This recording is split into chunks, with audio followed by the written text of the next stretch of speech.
Elizabeth I was England's greatest queen. She was strong-willed, passionate and brave. Prepare the country for invasion. But beneath the image of a magnificent ruler was a vulnerable woman surrounded by danger. She had enemies everywhere, scheming for her crown and plotting against her life. She would never know a moment's peace. There are reports of a new plot to take your throne. From the minute Elizabeth was born, she was thrust into a bloody game in which the stakes were life and death. She never knew who to trust and who to fear. Her whole reign was a battle for survival. No! We'll see England's greatest queen as she's never been seen before. Know your place, man. We'll reveal her hopes, her fears, and the enemies who stalked her at every turn. She acts like your enemy and is to be feared. Bring her here immediately. We'll also reveal what drove her enemies, the plots they hatched, the risks they took, and show just how close they got to destroying the woman who became Elizabeth. As a teenager, Elizabeth falls prey to a ruthless lord. You're not allowed in here. He drags her into a plot against the king. And a sister's love turns murderous, leaving the young Elizabeth fighting for her life. Find it in your heart to forgive me.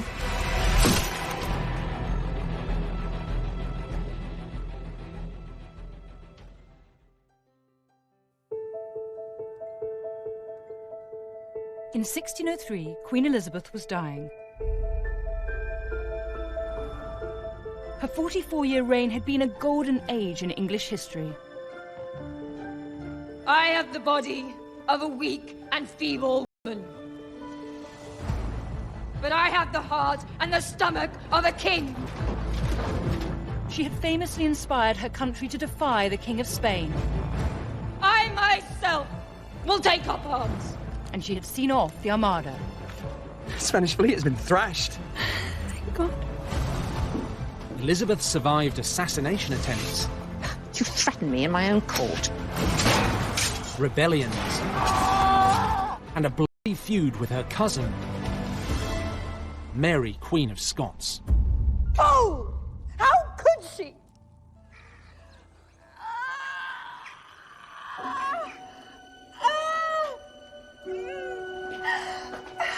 But when Elizabeth was born on the 7th of September 1533, nobody had a clue that this baby would one day be England's greatest eighth and his second wife, Anne Boleyn. Henry loved Anne. To marry her, he had divorced his first wife, Catherine of Aragon, and torn England away from the Roman Catholic Church.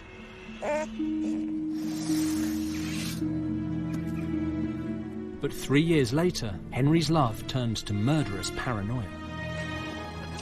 Anne Boleyn was found guilty of incest and adultery and sentenced to death.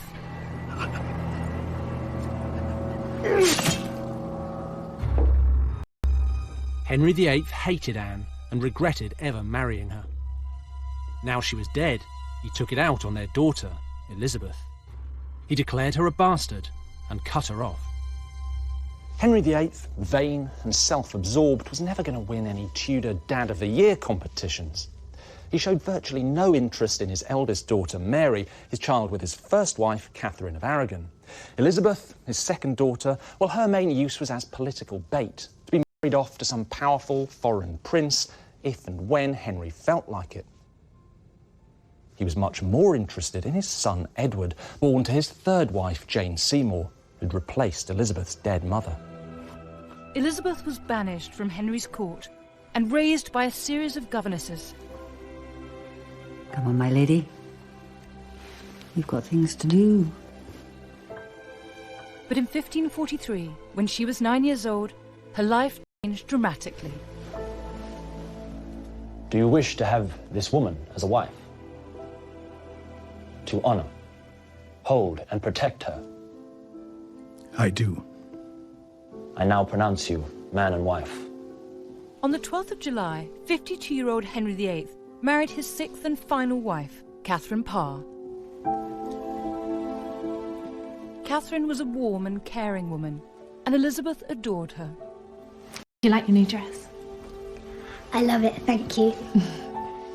She was the mother figure she had always wanted. So happy you're here today. In 1544, Elizabeth was welcomed back into the fold when Catherine convinced Henry to restore her as his heir. The king wants to see you. Elizabeth was now third in line to the throne, after her 6-year-old half-brother Edward and her 28-year-old half-sister Mary. Life was starting to look up for young Elizabeth.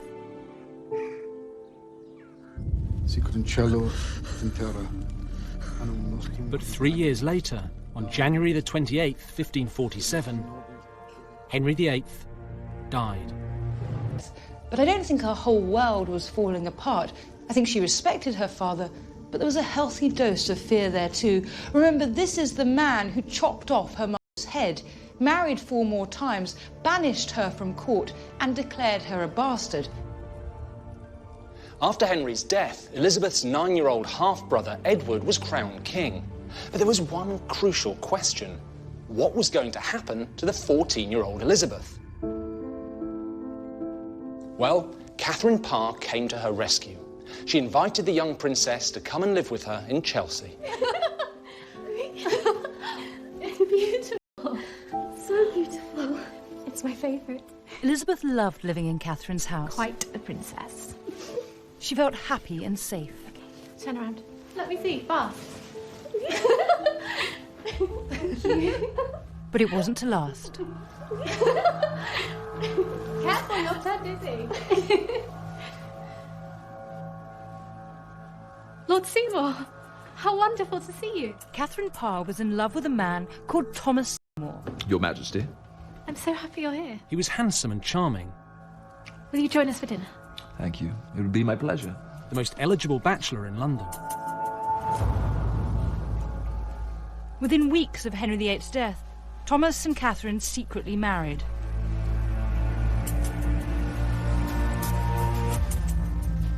But there was a serious problem. Catherine adored her new husband.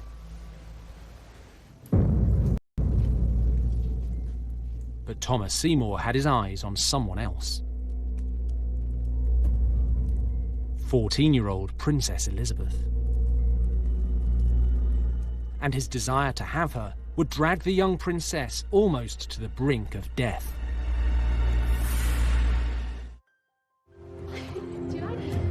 In 1547, Princess Elizabeth was living with her stepmother, Catherine Parr. Quite a princess. For the first time in her life, she felt loved and cared for, but it wasn't to last. Catherine's new husband, Thomas Seymour, had his eye on the 14-year-old princess.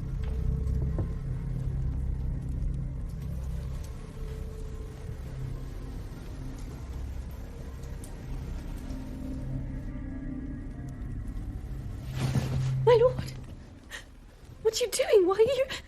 You're not allowed in here. You're in the house. Don't be scared. I can't stop thinking about you.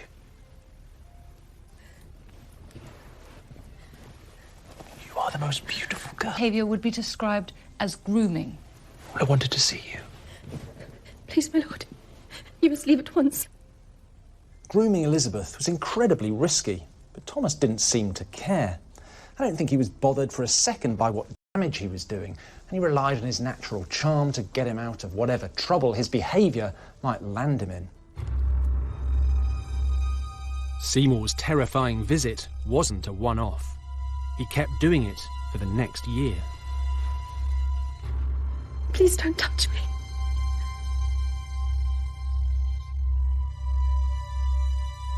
In January 1548, Catherine Parr became pregnant. She was overjoyed. But Seymour had someone else on his mind.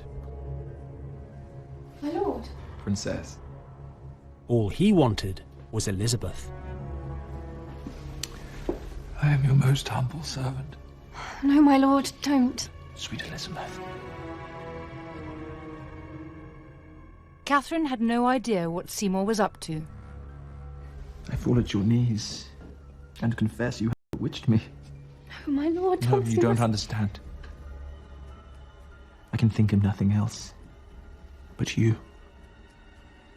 And I long to kiss you. Christ in heaven. Catherine. How could you? How could you? Oh, you have made an old fool of me. And you, after all that I've done, you betray me. Oh, damn you. Damn both of you. Catherine, no. Come back, please. Please, I can explain, Catherine.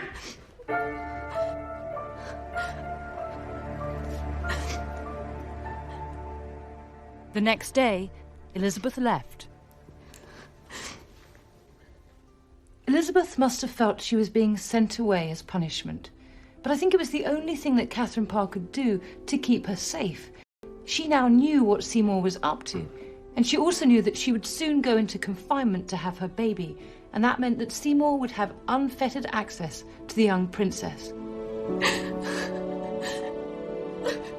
Elizabeth was devastated. She would never see Catherine again.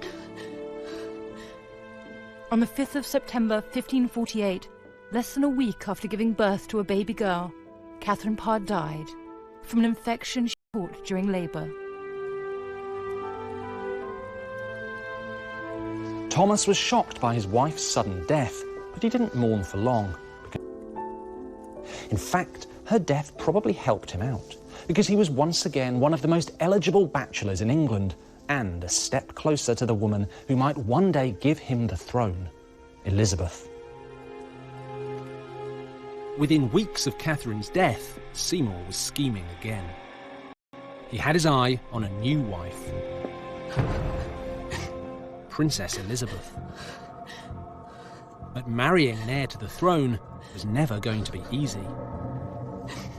Henry VIII's will effectively banned Elizabeth and any potential suitor from discussing marriage without asking the Privy Council first, and with good reason.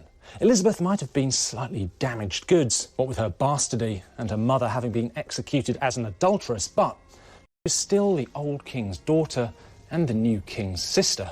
Marrying her meant a quick route to serious power. Seymour knew the Privy Council had banned him from discussing marriage with Elizabeth, but he was desperate to find a way to get to the princess. So he hatched a plan. He persuaded Elizabeth's trusted advisor, Thomas Parry, to speak for him. Your Majesty, my lady. So, ma'am, what did Lord Seymour say? He asked about your income and lands. He wondered if you would consider exchanging some of your property for property closer to his. Why do you think he wants me to do this? Your Grace, I don't wish to speak out of turn, but I believe he intends to make you his wife. My lady, if the Privy Council did agree, would you consider a marriage to Lord Seymour? These are the exact words Elizabeth spoke that day. If and when that comes to pass, I will do as God puts in my mind to do. We don't know why Elizabeth didn't just reject the idea of marrying Seymour.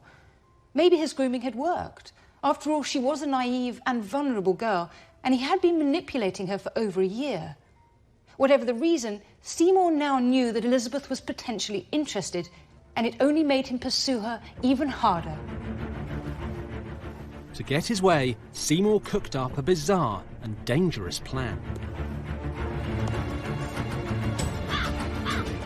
On the night of January the 16th, 1549, Seymour broke into Westminster Palace, the Privy Council, and speak directly to King Edward. He wanted to convince the king to let him marry his sister, Elizabeth. It was the stupidest, most ill-thought-out plan that Seymour could possibly have come up with. And unsurprisingly, it didn't work. He was rumbled by palace guards and ran off into the night. but not before several witnesses had got a good look at his face. Rumours began to fly around court that Thomas Seymour was planning to kidnap the king, overthrow the Privy Council and marry Elizabeth to cement his power. It was wild conspiracy, but enough of it was true to make it believable. Thomas's open attempts to seduce the princess lay at the heart of it. Seymour was now in serious trouble, and he would drag Princess Elizabeth down with him. The day after the break-in, Seymour was arrested on suspicion of treason and thrown into the Tower of London. He was interrogated by Privy Councillor Sir Robert Tyrwhitt.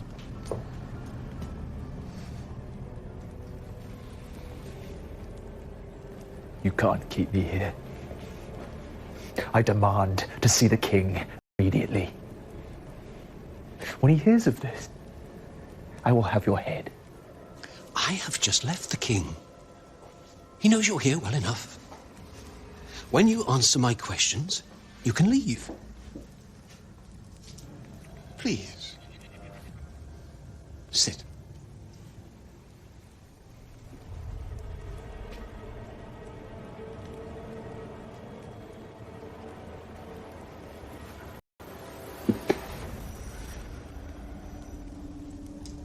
What game are you playing? Oh, it's no game. 2 nights ago, an attempt was made upon the king. That same night, you were seen in the palace grounds. Lies! I would never harm the king. I am a loyal subject. Sit down, my lord. Tell me about your relationship with the Princess Elizabeth.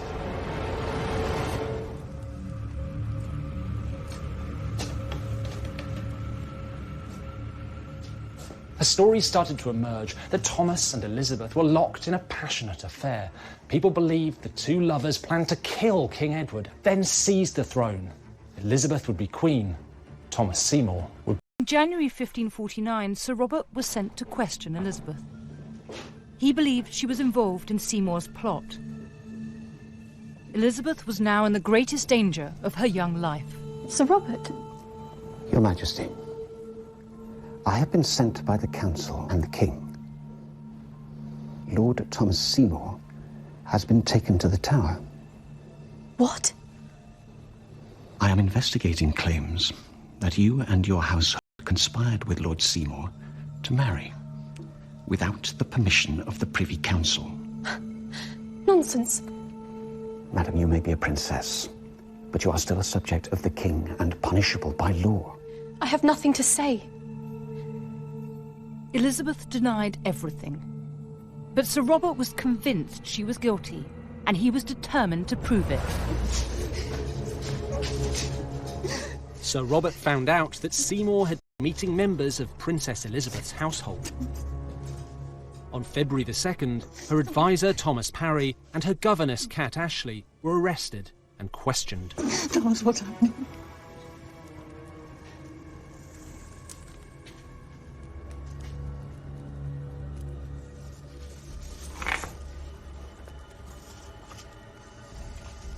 Thomas has given us his version of events. Now we need yours. They threatened to torture me. What can I do?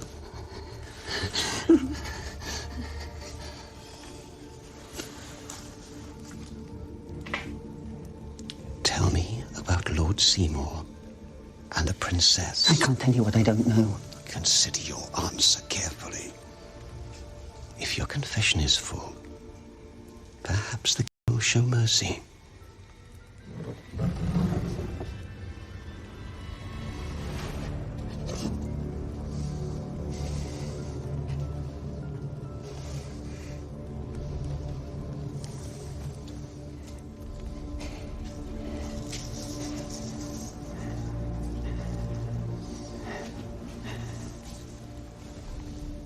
Kat Ashley confessed everything she could remember.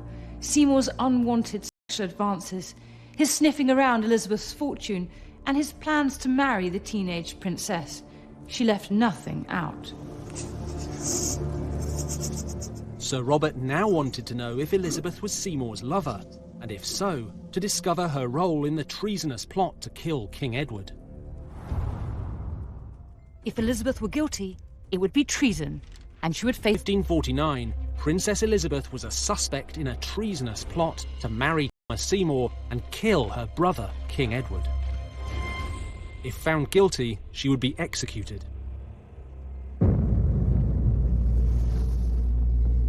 In February, Privy Councillor Sir Robert Tyrwhitt confronted Elizabeth with the evidence against her.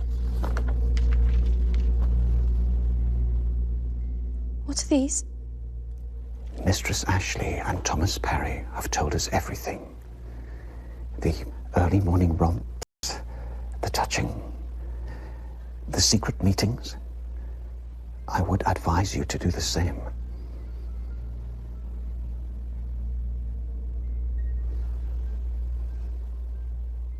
Cat Ashley did ask me to write to Thomas Seymour, to comfort him only. Your servants encouraged your relationship with Lord Seymour, even while he was married to your stepmother. No, they would never. Did you discuss marriage to Lord Seymour with the permission of the Privy Council? I did speak with Thomas Parry. Go on. Parry asked me that if the council gave their permission, would I consider marrying Lord Seymour? And what was your answer? I answered that the council would never consider such a marriage, and I would never go against the council's wishes. My lord, I'm innocent, and I ask that my servants be returned to me immediately.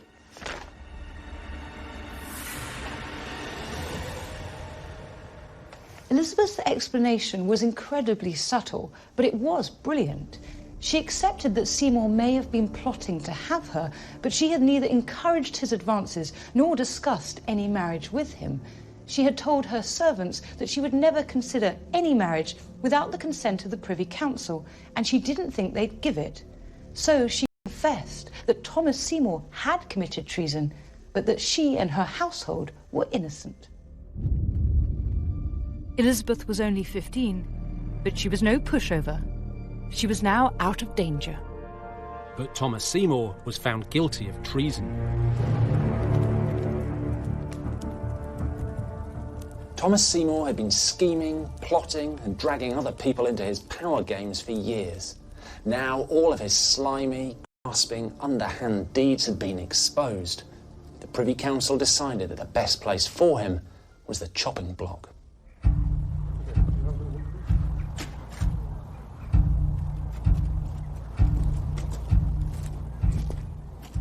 On March the 20th, 1549, Thomas... I have been brought here to suffer death. For as I was lawfully born into this world, so I must lawfully leave it. Pray to God.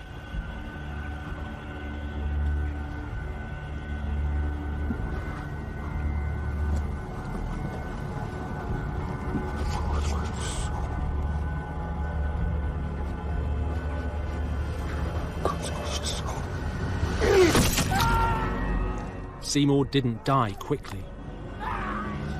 The executioner botched his first attempt.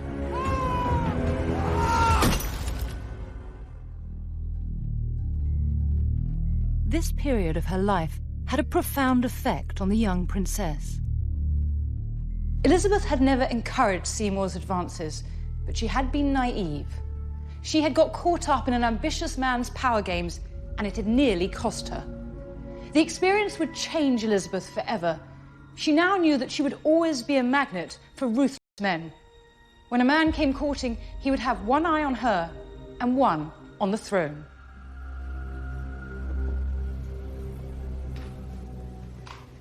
Is it done? Yes, Your Majesty. The second stroke took him. Seymour's bloody execution marked the dramatic end of Elizabeth's childhood. Princess?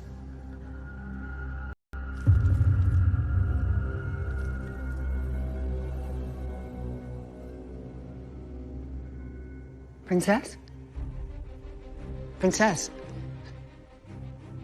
Are you ill? No. All is well. Seymour may have been dead, but Princess Elizabeth wasn't allowed to drop her guard.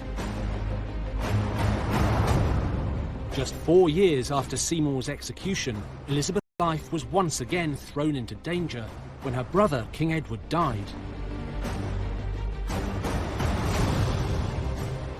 And Elizabeth's sister, Mary, was crowned Queen of England. Elizabeth had loved Edward, and the two had been pretty close. But Elizabeth's relationship with Mary was a totally different story. The Tudors were a pretty dysfunctional family. After all, serial marrier Henry VIII had ditched Mary's mother, Catherine of Aragon, to bed his lover, Anne Boleyn. That's Elizabeth's mother. Well, that pretty much poisoned any chance of playing happy families. But what was worse, that almost guaranteed that at some point they were going to come to blows.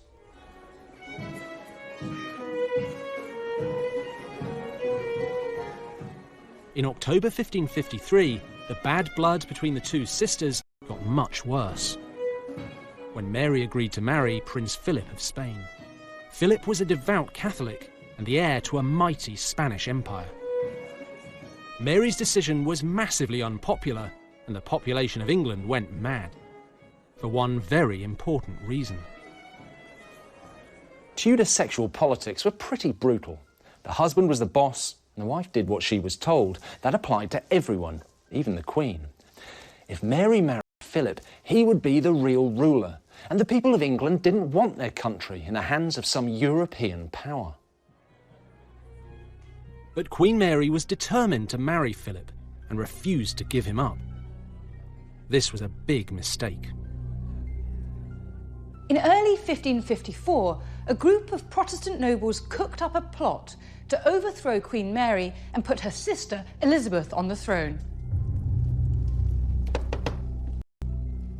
Whether she liked it or not, Elizabeth was now the figurehead of growing unrest. Letter for the princess, milady. I'll take it. I was told to hand it to her myself.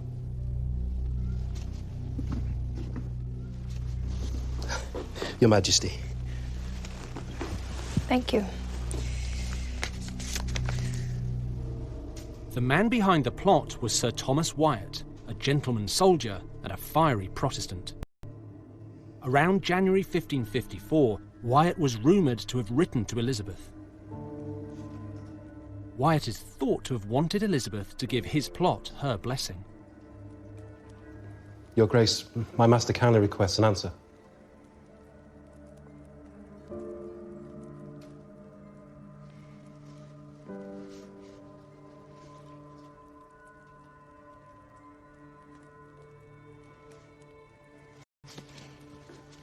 Tell him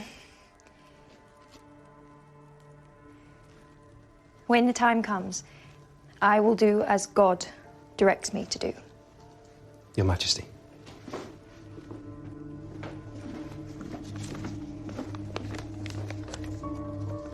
Elizabeth was now in the most dangerous position of her life. She knew that if the rebellion succeeded, she would be crowned queen, something she never expected. But agreeing to help the conspirators was an act of treason. If they failed and she was found out... No, was Mary's spies had already uncovered his plan. The Catholic bishop Stephen Gardiner was Mary's most trusted advisor. He hated the Protestant Elizabeth and was convinced she was secretly behind Wyatt's treasonous plot. Your Majesty. What is the news? Troops have been spotted in Kent. We need to get the princess to court immediately. We can't allow her to fall into the hands of the rebels. Where is she now? Hatfield, Your Grace. Your Majesty, there are rumours she's planning on running to Donington Castle to meet Wyatt. If she makes it there, every Protestant in the country will rise up against you. Her character is just what I always believed it to be. It seems to me you ought not to spare her. While she is alive, there will always be plots to raise her to the throne. My sister. Madam, She acts like your enemy and is to be feared. It is publicly known she's guilty. For your security, you must punish her. If you don't, you'll never be safe.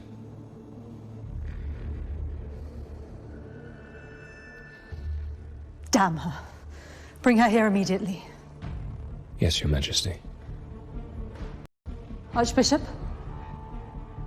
instruct the guard to accept no excuses.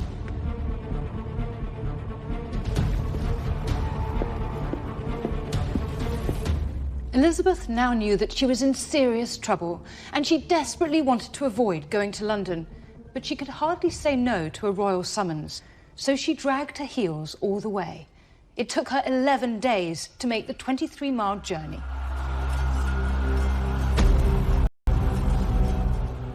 By the time Elizabeth arrived, Wyatt's rebellion had been crushed. Wyatt was imprisoned, and many of his accomplices killed. Once in London, Elizabeth was immediately arrested on suspicion of treason. On the 17th of March, 1554, she was taken to the Tower of London, the same place her mother Anne Boleyn had spent her final days. Your Grace.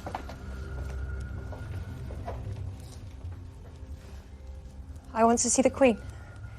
Let me speak with her. The Queen will not see you. Why am I being kept prisoner? You caused rebellion, madam. Noble blood has been spilt. Confess. May God damn me for eternity if I ever played a part in the treason against the Queen. You refuse to speak truthfully. It is suspected of me. Nothing can be proved. If I am guilty, bring me to trial. Present your proof.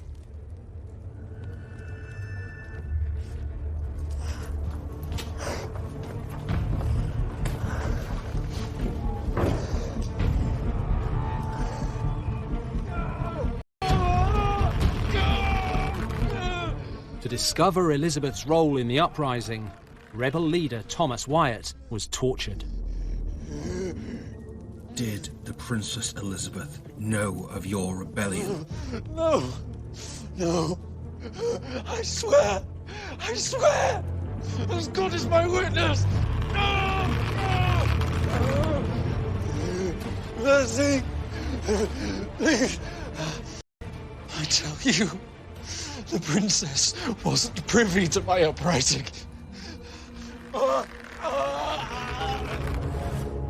Despite horrific torture, Wyatt refused to implicate Elizabeth in his plot. Days later, on April the 11th, he stood on the scaffold on Tower Hill and publicly proclaimed Elizabeth to be innocent. Then he was hanged, drawn, and quartered. Bishop Gardiner must have been furious. He had failed to prove Elizabeth was behind Wyatt's plot. Queen Mary had no choice but to set her sister free. On May 19th, 1554, Elizabeth was released from the Tower. It was 18 years to the day since her mother had been executed.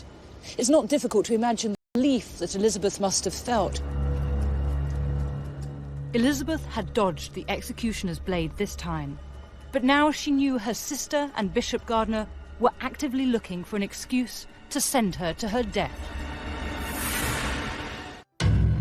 Bring her here immediately. In 1554, Princess Elizabeth was implicated in a plot to overthrow her sister, Queen Mary. Much is suspected of me. Nothing can be proved. Although Elizabeth was found innocent, Mary still suspected her sister and commanded her to come to court. Elizabeth now realized that Mary was her enemy. Sister, may God preserve you. And was looking for a reason to have her executed. I have longed to see you. You will find me as true as a... I cannot confess to something I did not do. for the sake of our father, find it in your heart to forgive me. Though I can prove no fault in you, I cannot bear to look at you.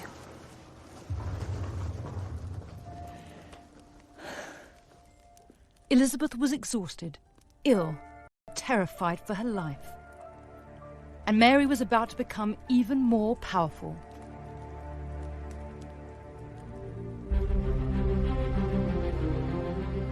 On July the 25th, 1554, Mary finally married Philip of Spain at Winchester Cathedral. England was now allied to the most powerful Catholic nation in Europe. Mary fell head over heels in love. Why not? She'd clearly been starved of affection as a child. Reports said she was acting like a love-struck teenager. Philip wasn't as keen. After all, Mary wasn't exactly a looker, but he did his duty. And in November 1554, 4 months after the wedding, Mary declared that she was pregnant. He kicked. He kicked. Here, feel. There. Can you feel? Yes, Your Grace. Queen Mary was convinced her unborn baby was a boy. He would one day be the Catholic King of England and rule the mighty Spanish Empire.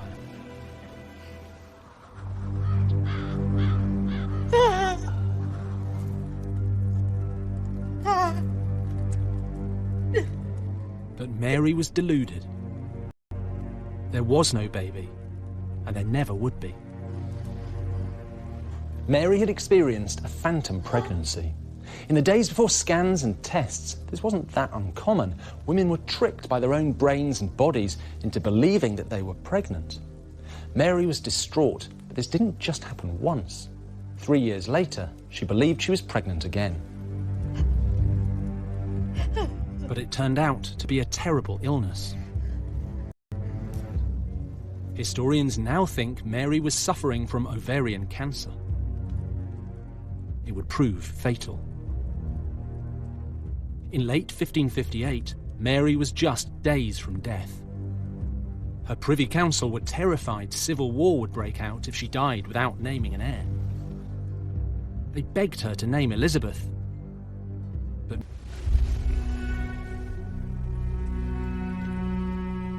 in the early hours of November the 17th, 1558, Queen Mary's 5-year reign ended.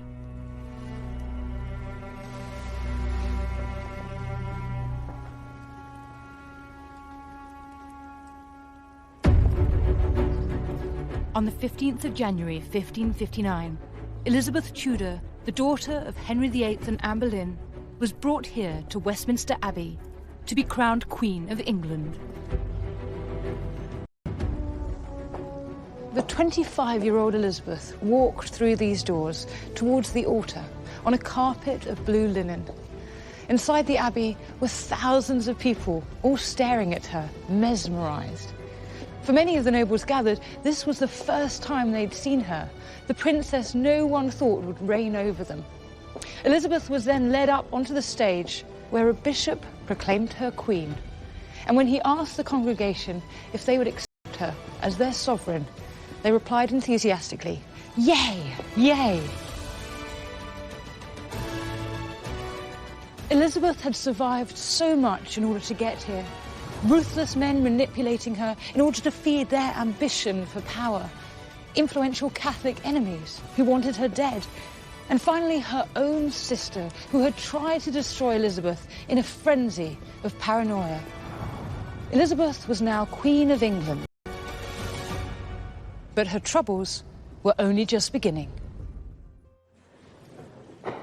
My lords, make way for Her Majesty Elizabeth, Queen of England, Wales and Ireland.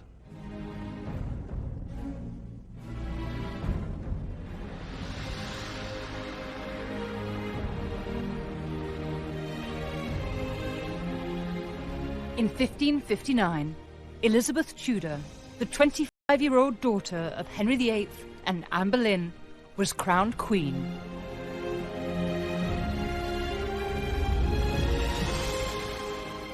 But Elizabeth's path to power had been one long battle.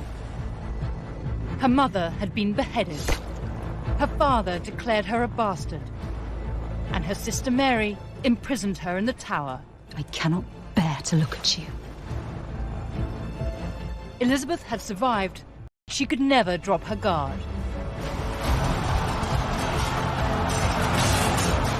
As the young queen began her reign, bloody war was raging across Europe. Protestants and Catholics were tearing each other apart in the name of God. And the new Protestant Queen Elizabeth, high-profile Protestant monarch in Europe, and her country was surrounded by powerful Catholic neighbours. Members of your parliament wish to speak with you. Her ministers believed there was one way for Elizabeth to make herself safe. Forge an alliance by marrying a Protestant king and give England an heir. Your Majesty, I have a petition from your government. We believe it would be best for you and your entire realm if you were to choose a husband. I would be perfectly content if one day a marble tombstone declares that a queen lived and died a virgin. I am already bound unto a husband, which is the Kingdom of England. You can see why her ministers were so worked up. Saying she was married to the country sounded fantastic, but it was just words. But your Majesty... I assure you I will deal with your request in convenient time. This realm shall not remain destitute of an heir. But love is usually the offspring of leisure, and I am so busy with my duties I cannot even think of love. Yes, your Majesty. If that is all, good day, sir. Good day, sir. The Queen had a very good reason for not wanting to wed.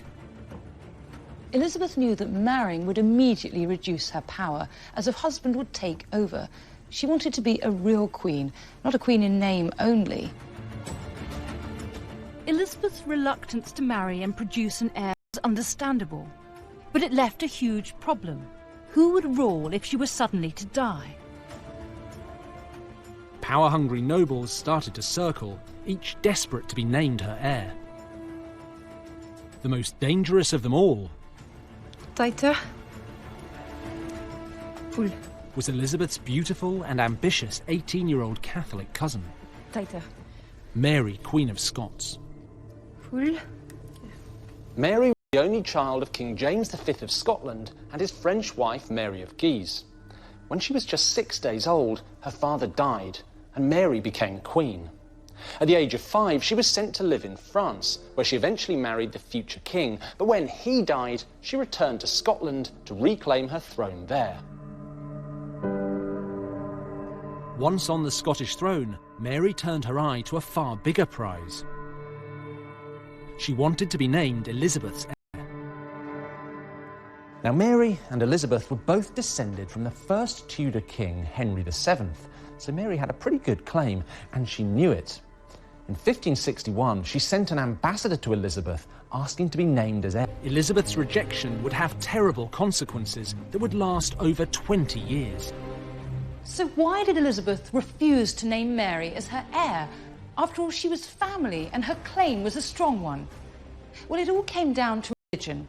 Elizabeth was a Protestant, Mary a Catholic. That meant if Elizabeth named Mary as her heir, England would return to Catholicism, and Protestants across the land would be persecuted. Nobody, least of all Elizabeth, wanted that. But Mary was utterly outraged by Elizabeth's brush-off. She believed adamantly that she should be named the Queen's heir. If Elizabeth wouldn't give the crown freely, Mary swore to take it by force. In 1561, Mary, Queen of Scots, issued Queen Elizabeth with a brutal warning. Unless she was named Elizabeth's heir, she would marry a European Catholic prince and take the English throne by force. Elizabeth and her ever-faithful advisor, William Cecil, were horrified by Mary's threats. How dare she? I will regard any such marriage as a hostile act. We stop her. Your Majesty, I, like you, am concerned, but I see no clear answer, except Go on. You, yourself, take a husband. And with time, produce a son, an heir. That would be the answer to all our prayers. Cecil, you are as bad as the damn politicians. Your Majesty, consider... Silence.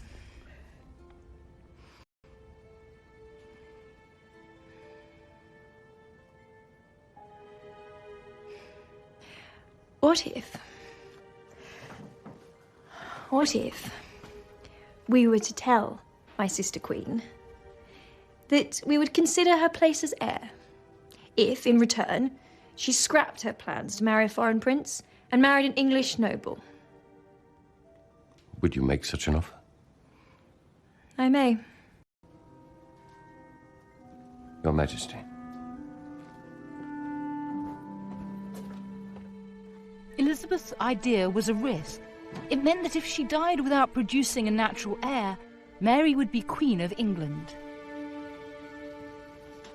But if she could choose Mary's husband for her, an English Protestant whom she could control, she could stop England from falling back into Catholicism. One man was perfect for the job, Robert Dudley. I'm very jealous. Dudley was handsome and charming, and he loved Elizabeth. What are you thinking? Don't tease me, Your Grace. Elizabeth and Dudley clearly adored each other, and yet Elizabeth knew that she could never marry him. For a start, Dudley already had a wife. Secondly, when in 1560 his wife died in mysterious circumstances, Dudley was implicated in her murder. The scandal was too big to ignore. Still, if Elizabeth couldn't marry him, maybe Mary could. At first, Mary was reluctant to marry one of Elizabeth's cast-offs. But if marrying Dudley guaranteed her place as heir, she was in. In November 1564, English and Scottish envoys met to discuss the terms of the marriage. Instead of concrete promises to trade the Dudley marriage for a claim to the crown, Elizabeth's people mumbled their way through a pathetically watered-down deal. The whole thing stank.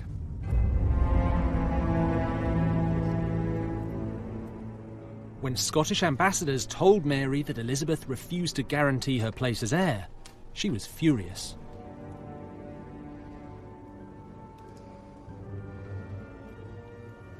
How dare you waste my time?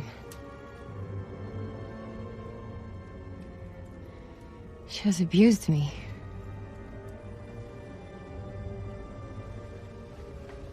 This is a mistake, it will be her loss.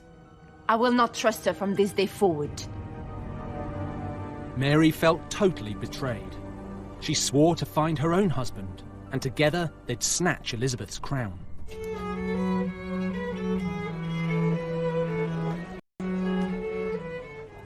In late 1564, a noble called Henry Stuart, Lord Darnley, arrived at Mary's court in Edinburgh. Darnley was a descendant of Scottish nobility, and most importantly, he, like Mary, was Catholic. Your Majesty, My lord, you are most welcome at court.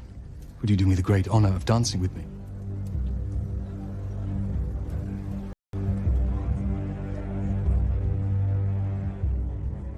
Mary saw Darnley as perfect marriage material. Not only was he a Catholic, he was also a grandson of Margaret Tudor, so royal blood surged through his veins. Now, Mary fancied her chances of bulldozing her way to the English throne, with another Tudor descendant by her side. Elizabeth saw Mary's choice of husband as an aggressive personal attack. She knew that a Catholic couple on the throne of Scotland must not be allowed to continue. Order Darnley to return to court immediately. I fear the horse may have already bolted, Your Majesty. He says he's quite well where he is. Treacherous swine! How did this happen?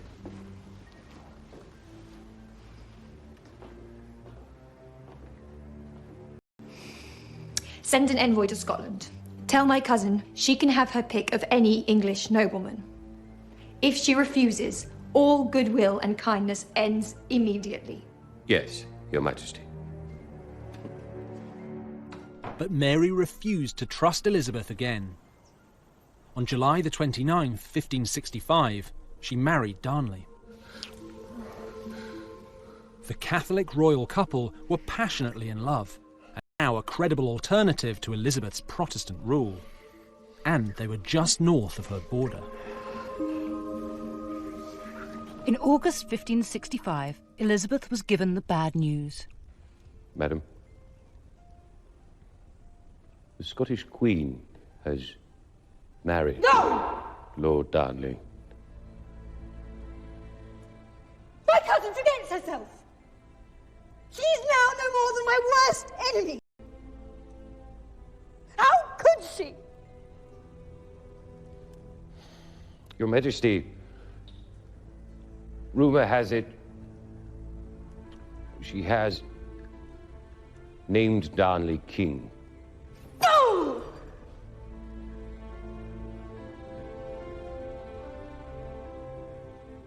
That does not give him the authority to do anything!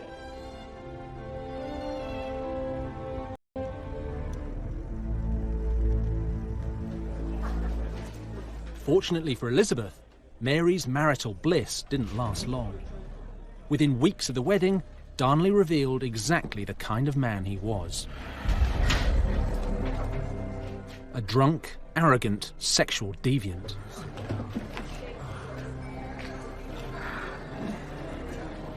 Mary had made a terrible mistake, but it was too late.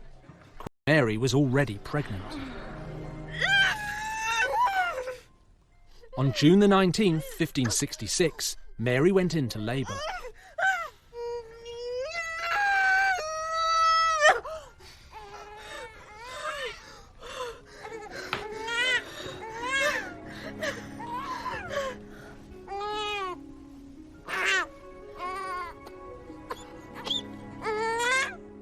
To her absolute delight, look at you. You're so strong. Little James. You're the prince who will one day inherit the crown of England and Scotland. Mary had done what Elizabeth had failed to do, given her country an heir. James was now another threat to Elizabeth's crown. He was a king in waiting. But just as all seemed lost for Elizabeth, news arrived from Scotland which changed everything. On the 10th of February 1567, Darnley's body was found in an orchard in Edinburgh. He'd been strangled. It didn't take long for the name of his murderer to be revealed.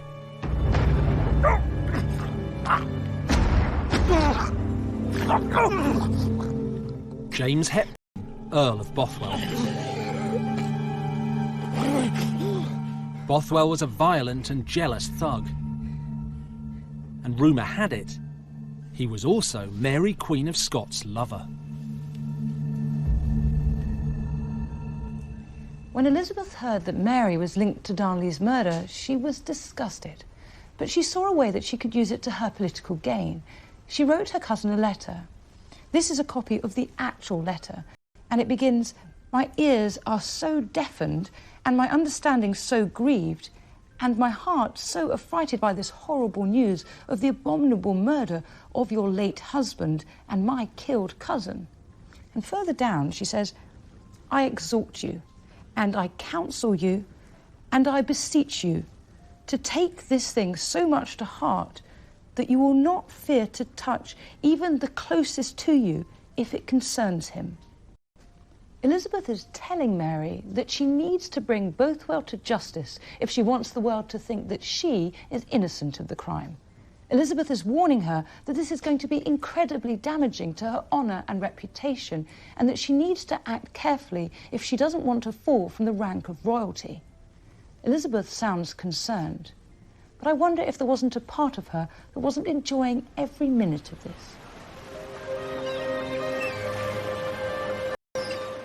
Mary denied any part in Darnley's murder, but nobody believed her.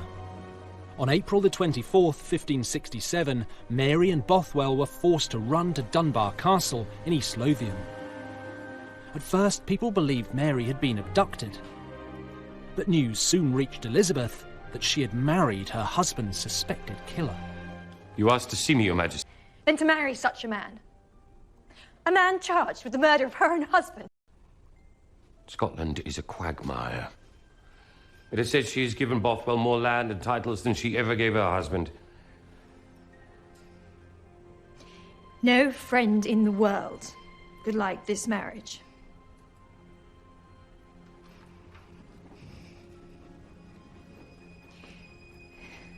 We must do everything in our power to punish the murderer. Elizabeth was now determined to bring Bothwell and her murderous cousin Mary to justice, once and for all. In April 1567, 34-year-old Queen Elizabeth was still unmarried.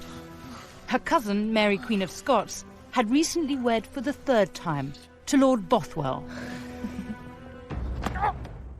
the man accused of murdering Mary's second husband.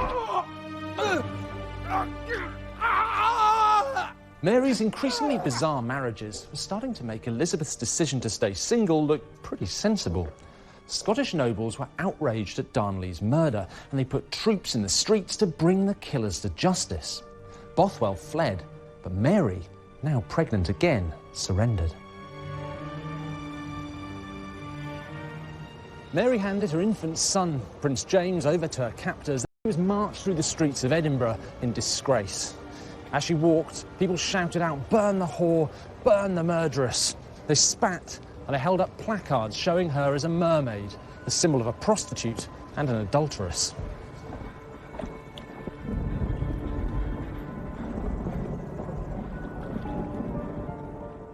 On June the 17th, 1567, Mary was imprisoned here at the remote Loch Leven Castle in Kinross, Perthshire. Mary being locked up sounds like the sort of thing that Elizabeth would have loved. After all, her cousin had been sniffing around her throne for years. Having a rival and an enemy like that kept quiet would have surely been a good thing. But there was a problem. Mary was a queen, and to Elizabeth that really mattered. Because if Scottish nobles had dared to lock up Mary, what was to stop English nobles doing the same to Elizabeth? But despite her concern, Elizabeth refused to rescue her fellow queen. She knew if she did, it could start a vicious war with Scotland. Mary soon fell seriously ill.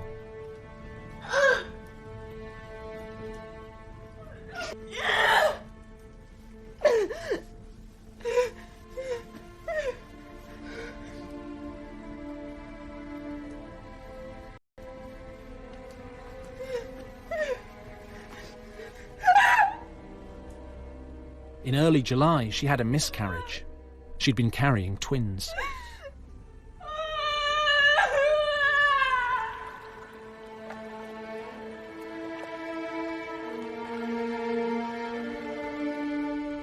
Mary's position was desperate, but she had further to fall. On July the 24th, 1567, Scottish nobles eager to seize power gave her a brutal ultimatum. What is this?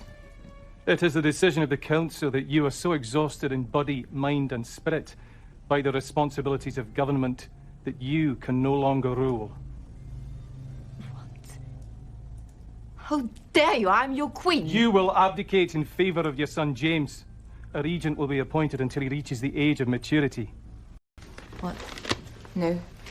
I refuse to sign. Sign the deed. Never. Sign. Or I will cut your throat from ear to ear.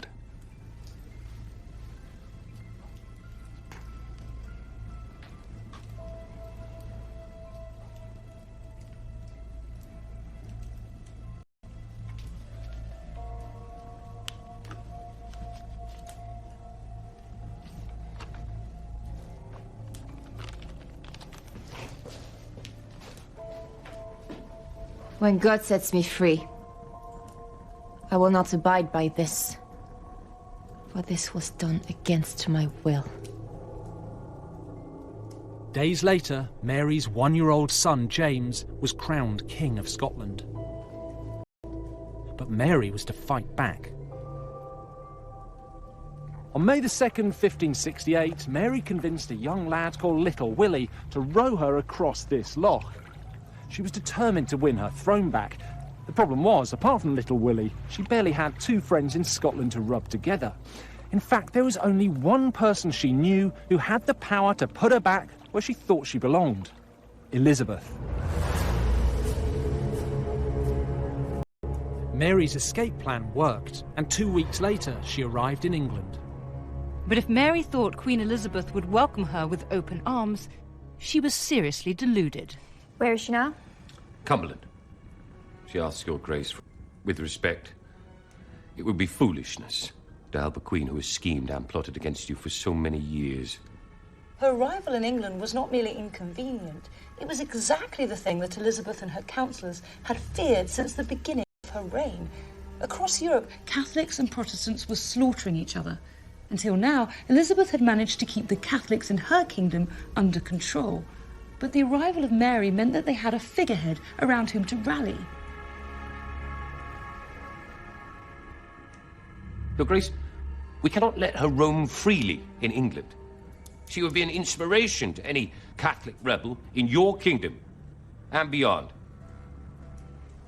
Then she must remain as our guest.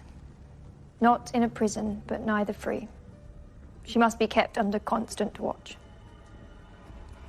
See to it. Yes, Your Majesty.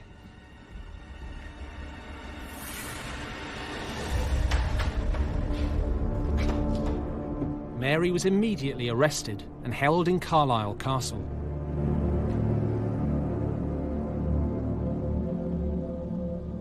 Elizabeth was right to keep Mary under lock and key. A full-scale Catholic rebellion was about to explode. And the man behind that rebellion was Elizabeth's most formidable enemy yet. None other than the leader of the Catholic Church himself, Pope Pius V. Pius V might have been God's representative on earth and the head of the church, but he wasn't really into peace and love and all of that Christian stuff. In fact, he hated the heretic Elizabeth and he wanted her dead. On the 25th of February 1570, Pius issued this, a papal bull of excommunication. That's an official letter from the Vatican casting Elizabeth out of the church forever. And he doesn't pull his punches. He starts off by describing her as the pretended Queen of England, a slave of wickedness. Not a very polite way of starting a letter to anyone, but this isn't just insults.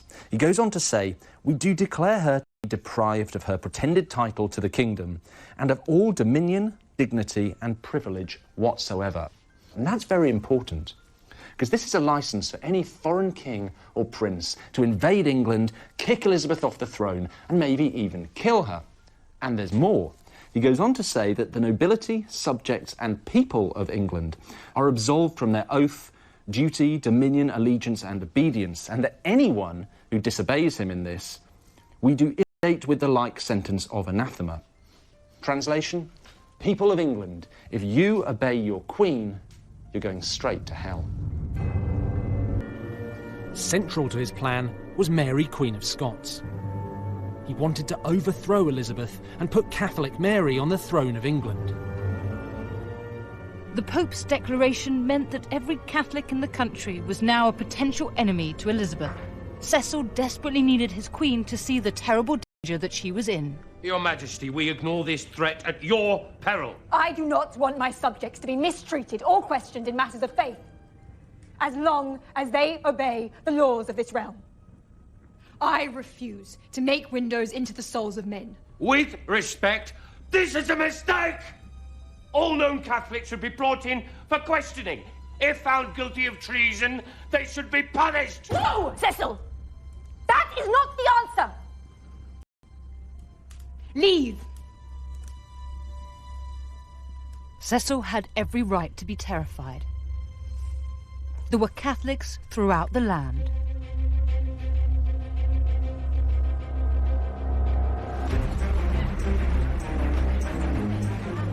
To help protect the Queen, Cecil recruited Francis Walsingham.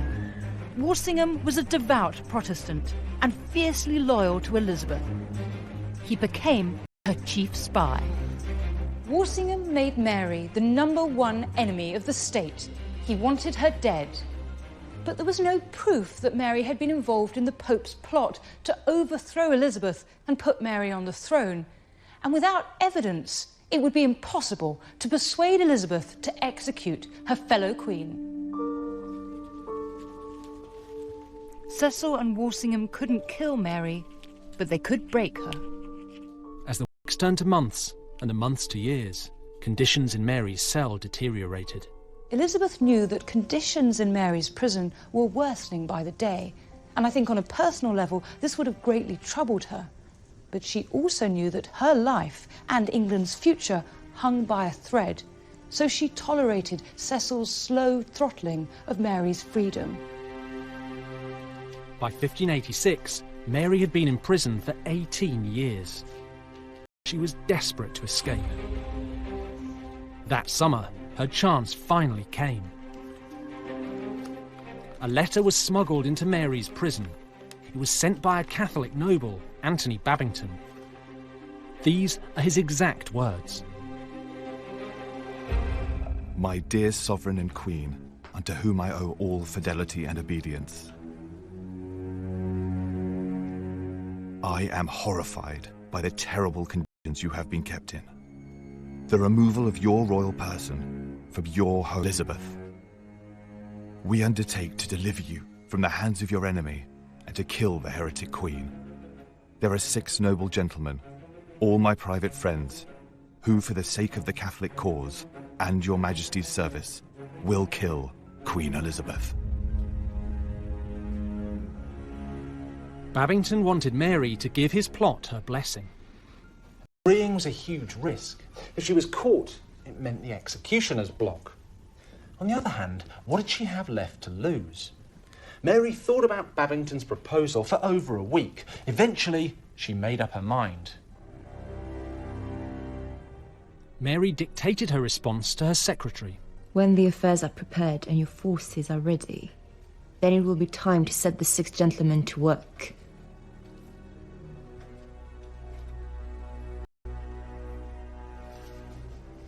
Once the Queen is dead, then I must be transported out this prison immediately. The reply was written in secret code and smuggled out of the castle in a beer barrel. The plot to murder Elizabeth was on, and Catholic assassins moved in for the kill. The Queen's life was now in more danger than ever before.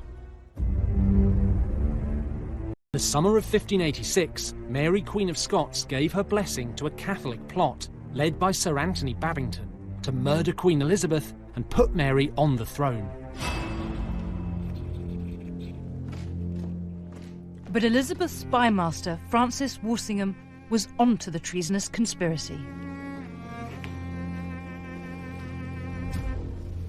His spies intercepted Mary's message from prison.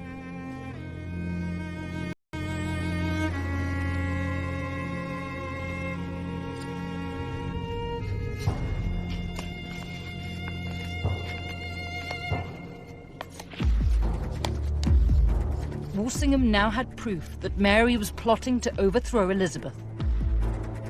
On September the 25th, 1586, Mary, Queen of Scots, was taken to Fotheringay Castle in the East Midlands to stand trial for her part in the Babington plot. No foreign monarch had ever been tried under English law for treason. In October 1586, Mary was found guilty of conspiring with Babington to kill Queen Elizabeth. The verdict could mean only one sentence, death. But Elizabeth now began agonising over carrying out the sentence. Once again, she was torn between her desire to stamp out her enemies and her revulsion at killing a fellow queen. On the 12th of November, Cecil and now faced the biggest dilemma of her life. Your Majesty, she is hardened against you despite all you have done for her. There can be no room for mercy. I have never been in greater conflict with myself. I understand that my safety depends wholly on the death of another, but it brings me such sorrow to spill the blood of a fellow queen. Majesty, both the Scottish Queen and her supporters believe she has the right not only to succeed you, but to take your crown. What will my enemies say when it is known that to save my life I happily spilled the blood of my own cousin? Desperate to execute Mary, her ministers tried to scare Elizabeth into signing. Your Majesty, there are reports of a new plot to free Queen Mary and take your throne. Rumours are Spanish soldiers are amassing on the Welsh borders. Is this true? I believe so, Your Majesty. We need to act quickly, or we are lost. It was all lies, designed to scare the Queen, and it worked.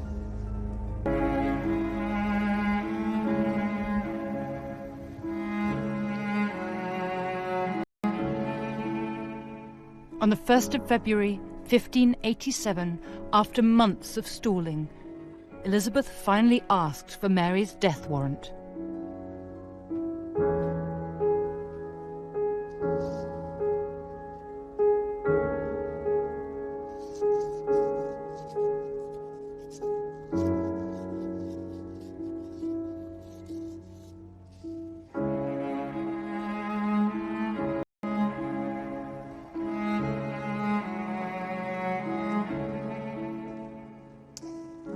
Tell Walsingham I have signed. But be clear, this is only to be used if Spain invade and attack the city. Finally, Cecil had his hands on Mary's death sentence, and he was going to execute it, no matter what Elizabeth said.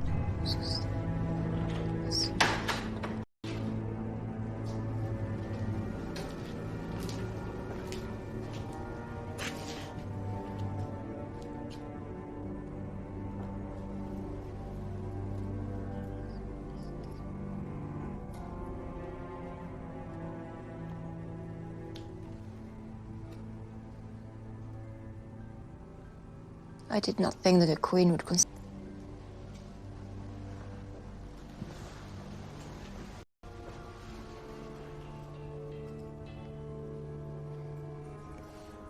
I'm quite ready and happy to die. For my saviour and the Catholic Church.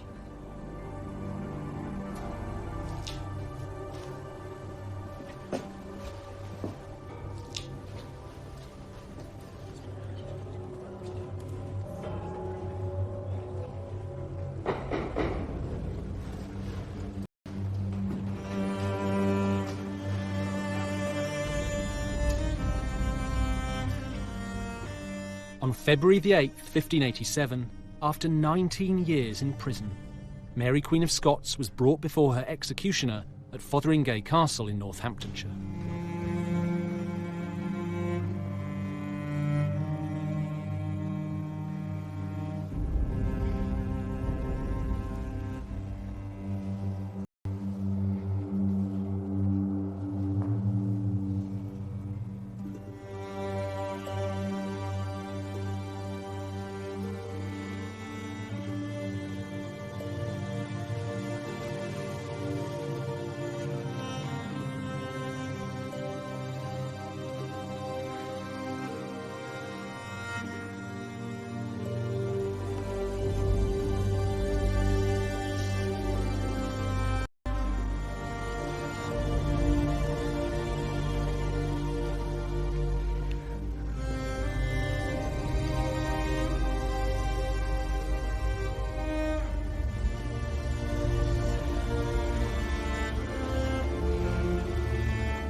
Into your hands, Lord.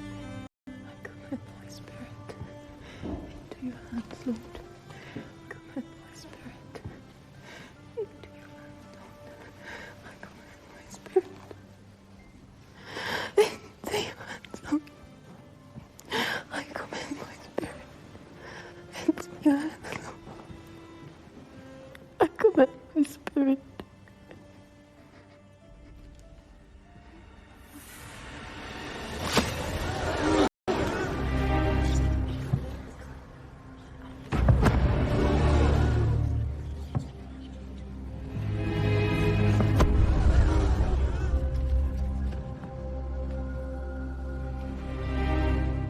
It took the executioner 3 swings to remove Mary's head. Cecil had executed Mary, she flew into a violent rage. How dare you! I've sent my secretary to the Tower, and you are lucky not to follow. Your Majesty, I beg to lie before your feet in the hope of soaking up your mercy. You are a traitor, a false dissembler, a wicked wretch. This death will wring my heart for the rest of my life. I cannot bear to look at you. Get out of my sight.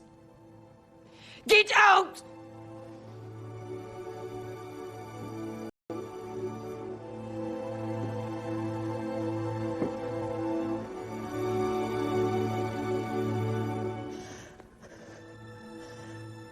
Mary was never Elizabeth's brightest enemy, but even from a prison cell, she'd been one of the most dangerous. In the end, there was no choice. Mary had to die.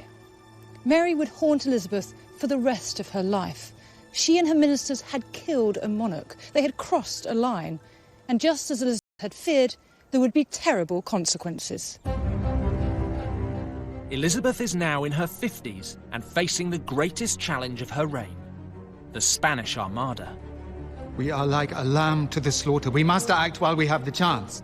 She will pay for this. I have the body of a weak and feeble woman, but I have the heart and the stomach of a king. And as the years passed, Elizabeth was transformed from a warrior queen into a vulnerable old woman.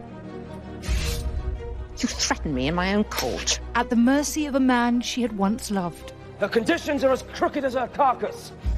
The final battle of Elizabeth's reign was beginning, and everything was at stake. How dare he! I will not run!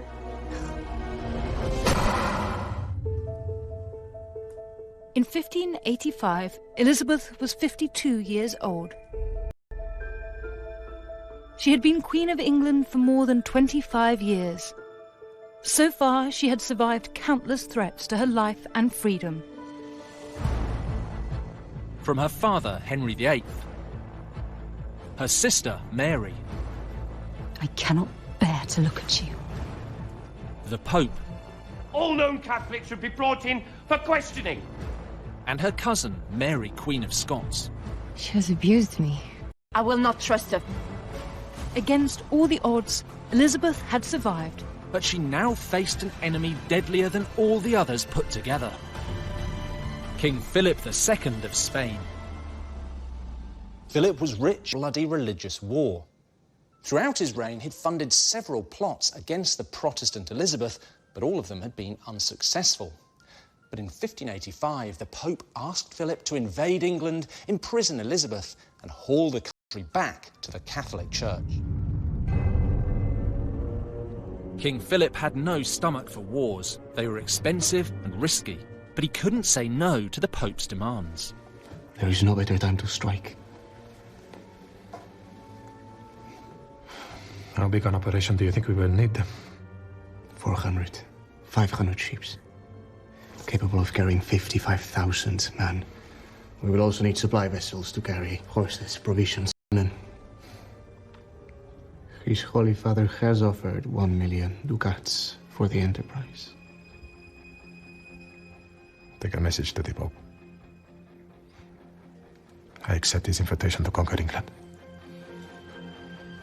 Philip began building the most powerful military fleet in the world. It became known as the Spanish Armada.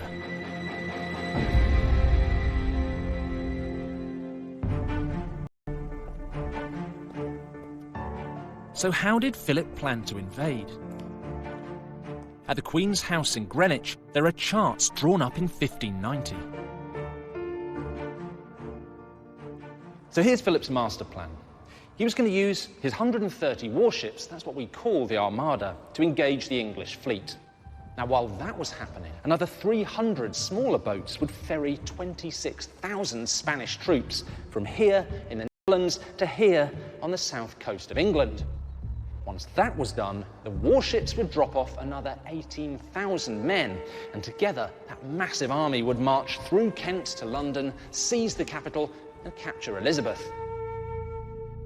Well, that was the plan, anyway. Philip worked hard to keep his massive invasion fleet secret, but Elizabeth had spies everywhere.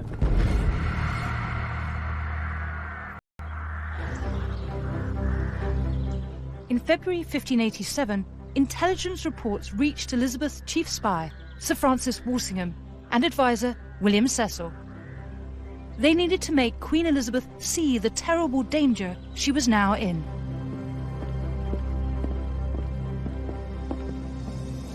Madam. Your Majesty. What's wrong? You both look like you've seen a ghost. Madam. Spit it out. Every dry dock in Spain is working day and night building ships. 300 have been counted. 70,000 men have been recruited from across Italy, Spain, and Portugal. King Philip means to invade. Elizabeth must have been terrified. England was no match for the mighty Spanish Empire. She had a much smaller navy and no national army on standby. Elizabeth must have known that if Philip managed to land, England would be easily overrun and she would be killed. We are like a lamb to the slaughter. We must act while we have the chance. That would be an act of war. Should we sit and wait for them to strike first? Our inaction will be seen as weakness. My lord, I think you forget yourself. There is no hope of peace. Your Majesty, it appears he has the support of the Pope. I see.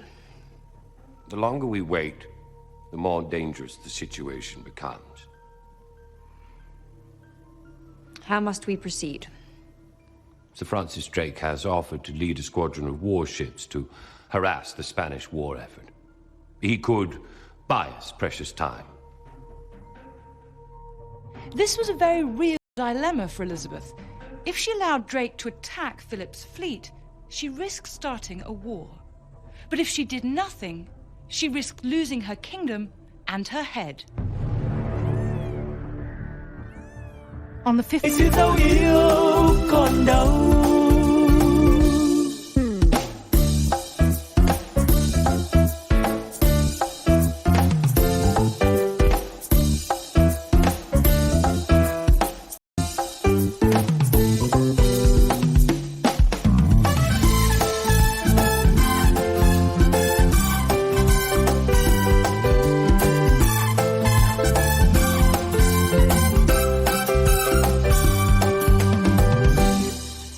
Ngày xưa tôi thả những cành diều dây lướt trên bầu trời phiêu du cùng áng mây, hòa trong gió tiếng sáo vang từ đâu diều bay vút cao,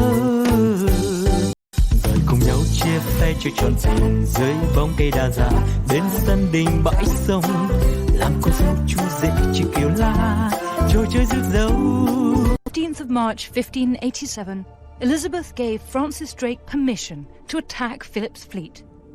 England was now at war with the most powerful empire on earth. If the plan failed, the country would be brought to its knees, and Elizabeth would not survive. In 1587, Queen Elizabeth gave permission. On the 20th of April, 1587, Drake's squadron of 23 ships sailed into the Spanish port of Cadiz, the main supply base for Philip's invasion fleet, and there started to wreak utter devastation. Drake and his men sunk or burned 30 ships and plundered thousands of tons of supplies.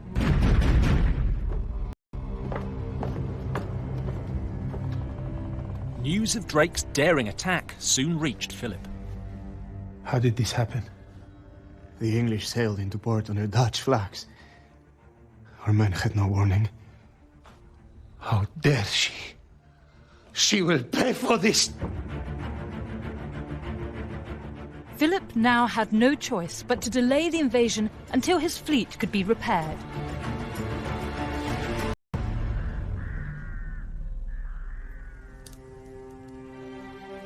Elizabeth's gamble had paid off. She had bought the country valuable time to build its defences. We have doubled your guard, and security will be with you day and night. I'd strongly advise removing yourself from public view. For the while, at least. Your Majesty, we need to prepare for war. England was now on high alert, but there was a problem. Elizabeth didn't have enough money to defend the country against the mighty Spanish Empire. Our coastline has been surveyed. We're dangerously exposed. We have neither the money nor the men to protect all of the beaches. Only the most dangerous can be defended. Set Drake to work, build up the navy, and prepare the country for invasion.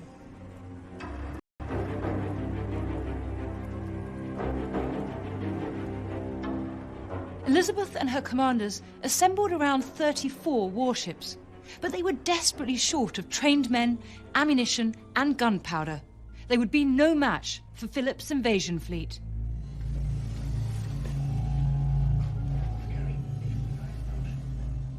In Spain, Philip's massive invasion fleet had finally been rebuilt and was ready to go. July the 12th, 1588, 130 ships carrying 17,000 soldiers set sail from the port of Lisbon. A week later, they were spotted off the coast of Cornwall.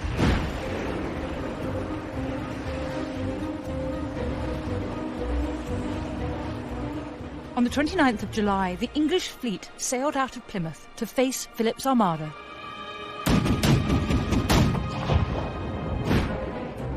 Now, when the Spanish they had far greater numbers, but the English ships were smaller, lighter, and easier to maneuver than the heavy Spanish troop carriers.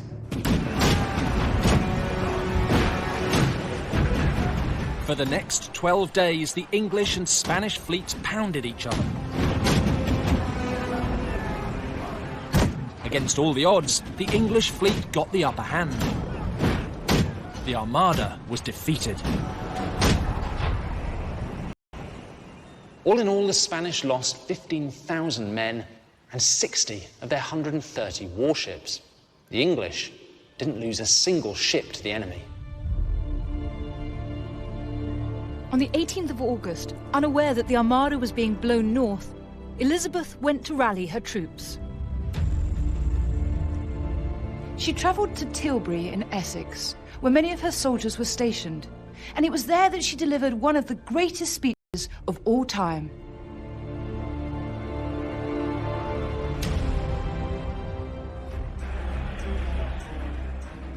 I have the body of a weak and feeble woman, but I have the heart and the stomach of a king, and I think foul scorn that Spain or any prince of Europe should dare invade the borders of my realm. I myself will take up arms. I myself will be your general, your judge, and your rewarder of every one of your virtues in the field.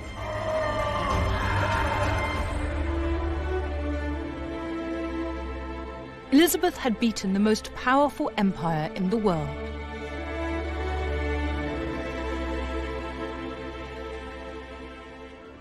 The defeat of the Armada was Elizabeth's finest hour.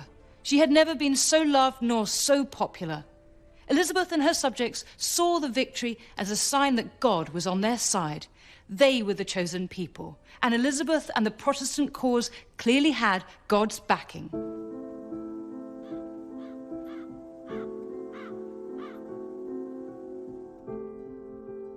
Elizabeth had seen off the deadly threat from Catholic Spain, but there was one enemy she could never defeat: time. All her life, Elizabeth tried to look majestic, royal, and above all, youthful. She used white lead makeup on her skin to make it pale and attractive. She put vermilion, made of toxic mercury, on her cheeks to make them red. She even used belladonna, deadly nightshade, in her eye, more elaborate than ever. Beneath them, she was falling to bits.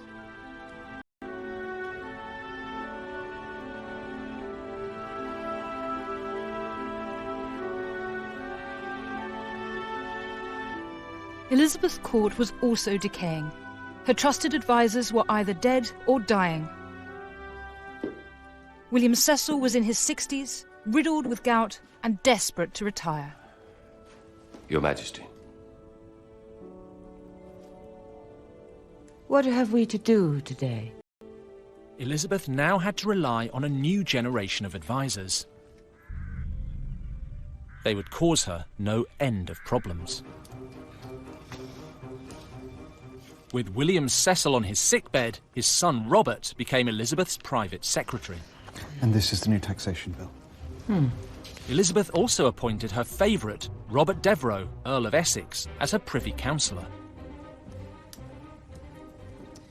My most gracious and beautiful sovereign. My Lord Essex. How lovely to see you. Essex was charming, flirtatious, and seriously ambitious. Elizabeth adored him. But as a man, I've been more subject to your natural beauty than as a subject to the power of a king. Essex and Cecil were great rivals in court. The two men hated each other. Oh, my dear Cecil, I didn't see you skulking there. My lord. What are you doing at this hour? Working. Come. Drink. Dance. Play. My lord, I really must insist we have important work to complete. Cecil is right. Nonsense. The day is for work. The night is for fun. Elizabeth, send him away.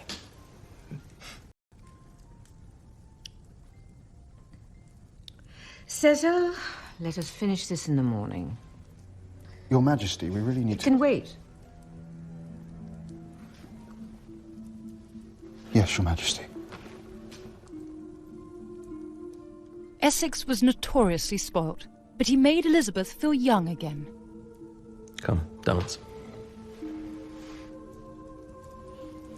We have no music. Dance with me. Elizabeth may have been the Virgin Queen, but she had always had a weakness for handsome young men.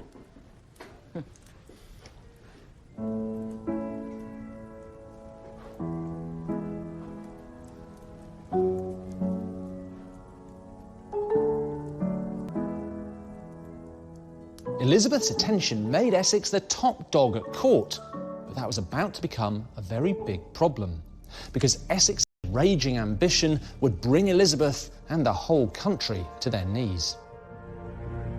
In July 1598, a Catholic rebellion sprung up in Ireland. Elizabeth needed someone to stamp out the uprising, and quick. Who do we have who has experience? Elizabeth's young advisors, Essex and Robert Cecil, had very different ideas about who should be sent. Sir William Knollys would be perfect for the role. Your Majesty, it may suit Cecil and his supporters to have my uncle stranded in Ireland, but it does not suit me. Essex believed Cecil was trying to undermine him by sending his uncle and most important ally to Ireland. My lord, you are mistaken. I chose Sir William for his diplomatic skills, no ulterior motive. Liar! You just wish to weaken my position in court, and I will not stand for it! Enough! I will have no more outbursts. Cecil is right. Send Sir William to Ireland. Majesty, I do protest. You can protest all you like. I've made my decision.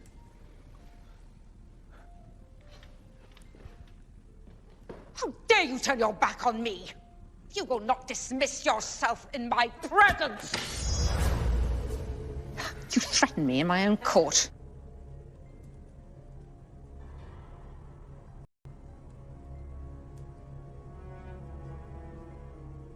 I cannot and will not put up with so great an insult. I would not have taken it from your father, and I will not take it from you.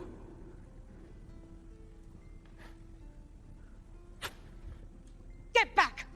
Get back here! Her conditions are as crooked as her carcass. Essex's words must have stung Elizabeth.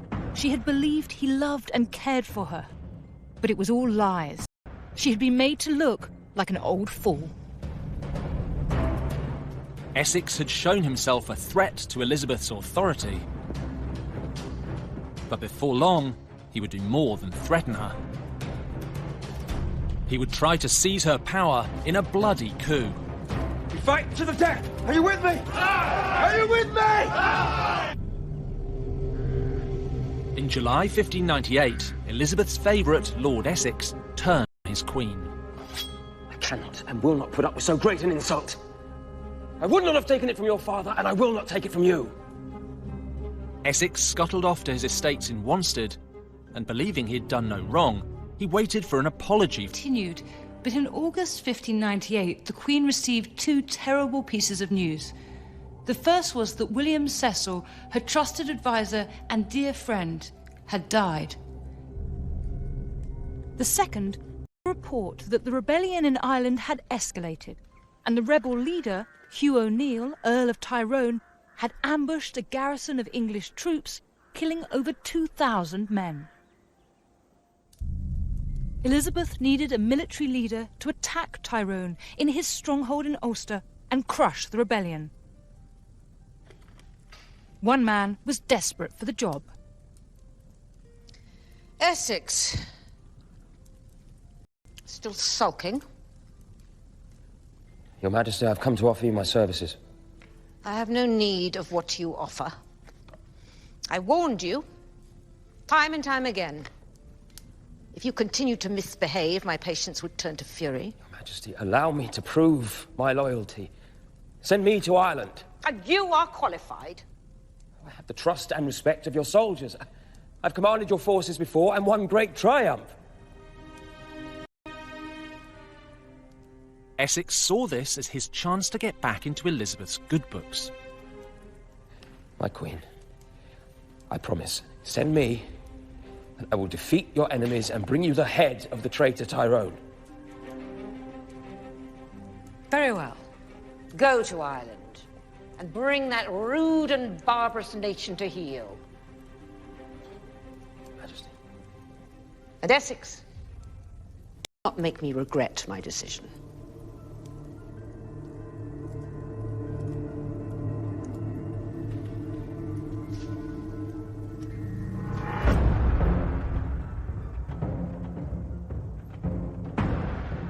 On March the 27th, 1599, Essex left London with 22,000 men. But from the moment he and his troops landed in Dublin, the campaign was a disaster.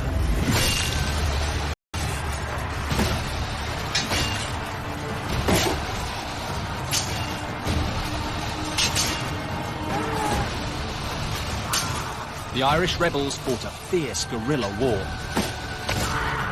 In just 2 months, Essex had lost 11,000 men.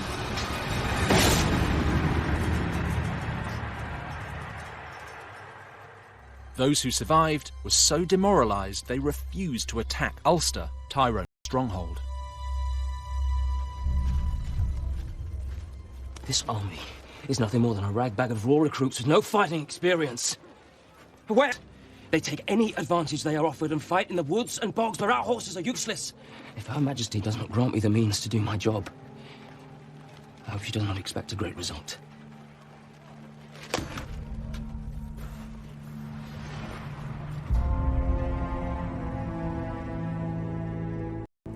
Essex wrote to Elizabeth demanding she send money and reinforcements. We are badly served. He has no reason to whine. He has everything he asked for. More, even, than was agreed upon before he went. I expect him to attack Tyrone immediately.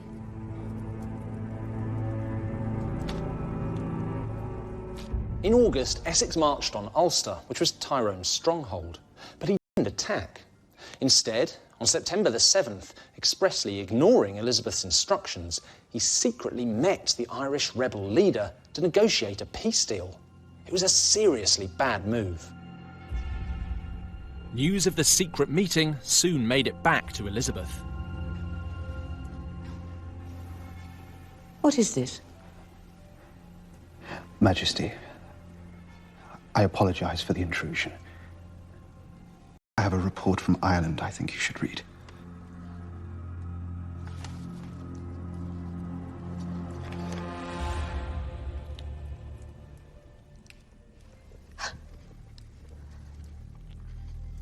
Is this true?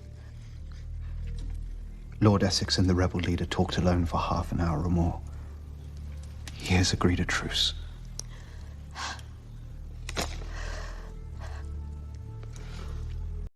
He has betrayed me.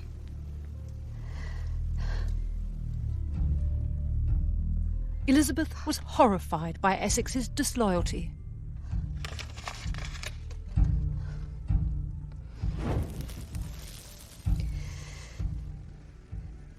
This is an act of treason.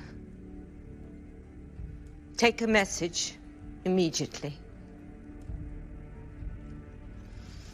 To trust the traitor Tyrone on oath is to trust a devil on his religion.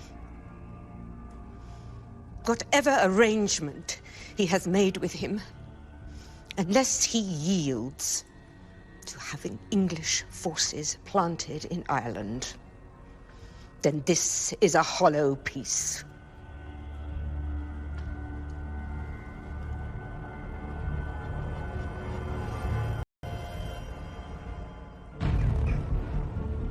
When Essex heard how he deserted his command in Ireland and rode through the night to London, he thought he could sweet-talk Elizabeth and she would forgive him. Your Majesty, please forgive the intrusion. Lord Essex, what is the meaning of this? I needed to see you. I needed to explain my actions. Get up. Get up, man. I'm in no state to receive you. What do you think you're doing? Essex's sudden intrusion must have been utterly humiliating for Elizabeth. Throughout her reign, she had wanted to appear as if time had left her unscathed. And here she was, caught without her wig and without her makeup. Her smallpox scars, her age spots, and her wrinkles were all clearly on show. We'll talk later. Let me dress. Your Majesty. Go.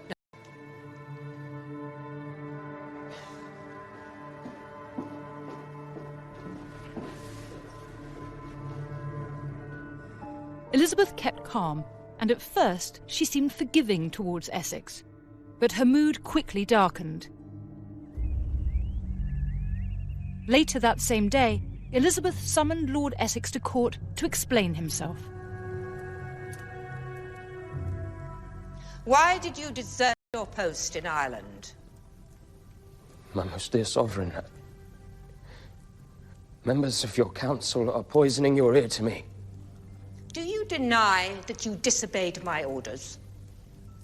You left London so confident that all would be well. But now we are in a greater mess than ever before. Majesty. Silence! You did not attack Ulster. You frittered away money and time, and then dared make peace with that traitor Tyrone against my express orders. And then you had the audacity to burst into my bedroom. I humbly beseech your Majesty, I am the saddest soul on earth.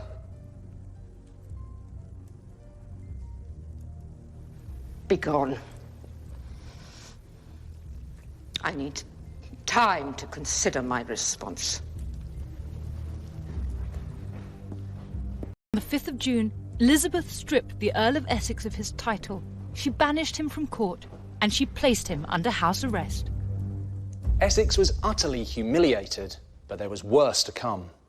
His entire fortune was based on a lucrative royal licence to import sweet wines to England. In October 1600, Elizabeth scrapped that licence. This one act condemned Essex to financial ruin, and his social standing was in the gutter. Accept his punishment and was determined to strike back. The Queen's former favourite had become her enemy. The hot-headed Essex came up with a daring plan. He and his supporters would storm the Palace of Westminster, overthrow the Privy Council, and force Elizabeth to reinstate his title and his source of income. Essex and his men set out here, along Cheapside, to confront the Queen at Whitehall Palace. He knew he didn't have enough men to storm the palace, but he planned to recruit disgruntled Londoners as he marched.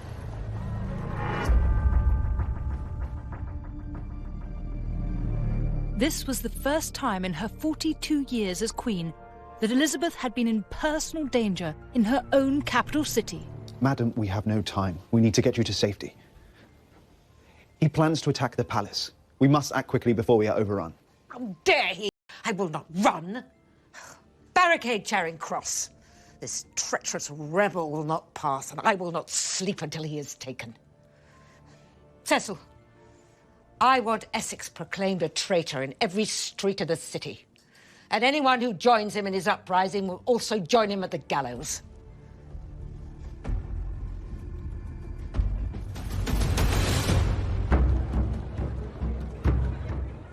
In the city, Essex and his men shouted slogans, hoping to draw others to their cause. But Londoners refused to join the rebellion. Imagine how Essex must have felt. He was so confident the people of England were behind him, he was prepared to ride through the streets of London, calling on them to rise up against their queen. He was completely deluded. Elizabeth was the hero, not him. She'd defeated the great Spanish enemy, and God was on her side. Essex had got this badly wrong. Terrified, he ran for his life.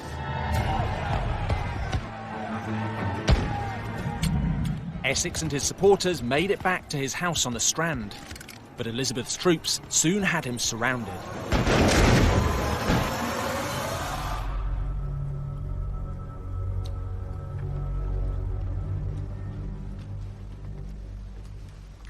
Your Majesty, we have Essex and his rebels cornered. He will escape. Contemptuous fool. He refuses to surrender. What would you have us do? I'm tired. This must stop now. Take 2 cannon from the tower and reduce his house to rubble. Yes, Your Grace. Tell me when it's done.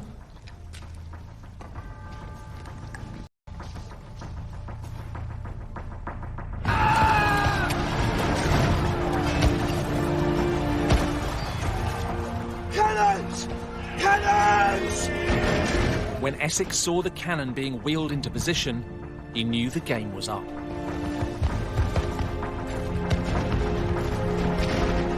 He had no choice but to surrender.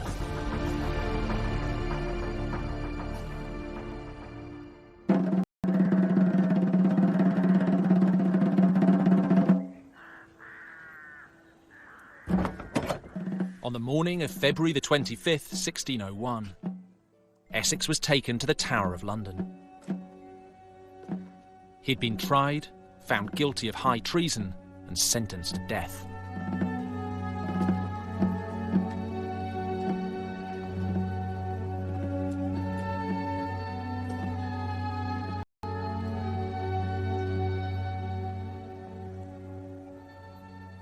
My sins are greater in number than the hairs on my head. I have bestowed my youth in pride, vanity, lust, and other sins. I crave pardon from the Almighty, especially for my last sin, whereby out of love for me so many ventured to offend their sovereign.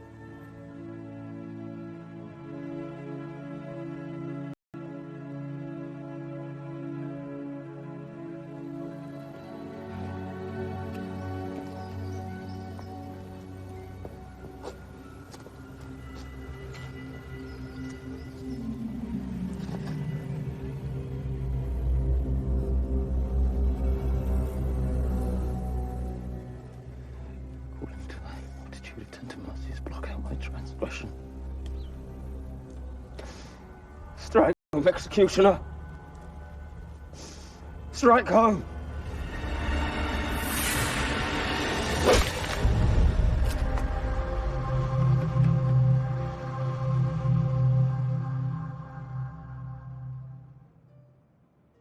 Strangely, of all the enemies that came after Elizabeth in her long reign, the battles she fought to survive, no one got closer to her than the arrogant, reckless Essex. Just like all the others, the plotters, the schemers, the invaders, he had failed. Maybe, just maybe, God really was on her side. Elizabeth may have survived, But time had caught up with England's great queen, and the end was in sight. In March 1603, when Queen Elizabeth was 69 years old, she fell seriously ill. She was suffering from ulcers in her throat and fevers.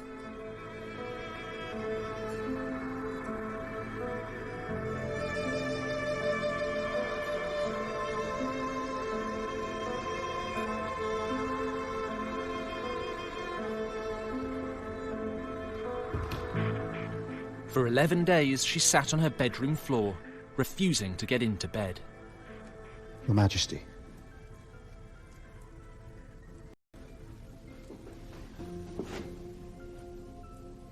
How are you feeling?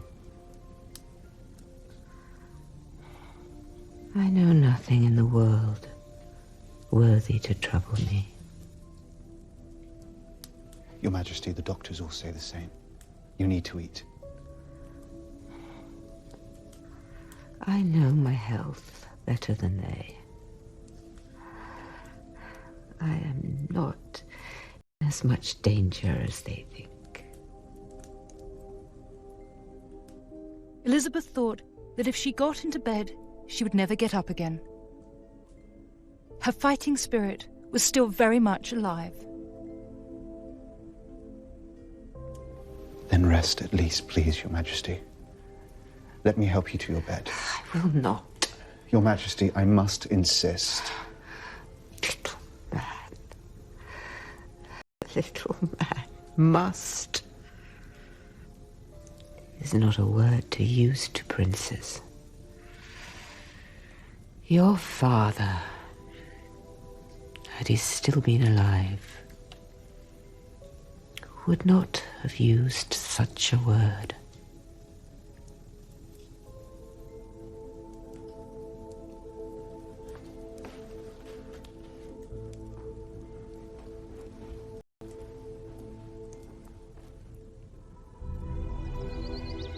On the 22nd of March, Elizabeth was finally persuaded to rest. It was clear that the end was near.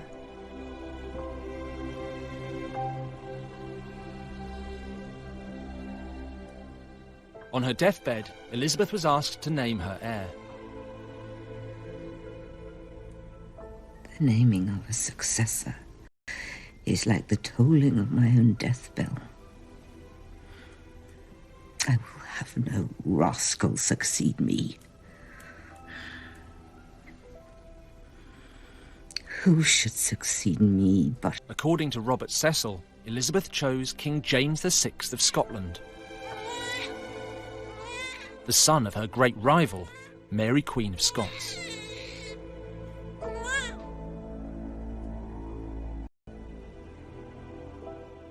At around 3 a.m. on the 24th of March 1603, Queen Elizabeth died.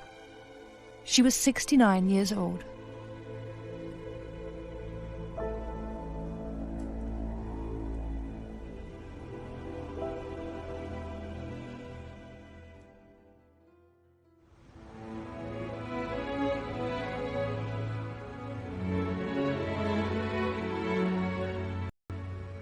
A month later, on April the 28th, thousands of people turned out to see the funeral procession of the late Queen Elizabeth.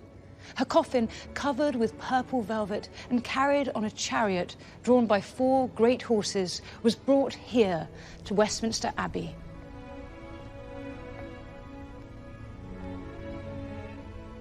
The streets were lined with mourners, all eager to pay their respect to the woman who, once young and vulnerable, had, over the more than 44 years of her reign, become England's greatest queen.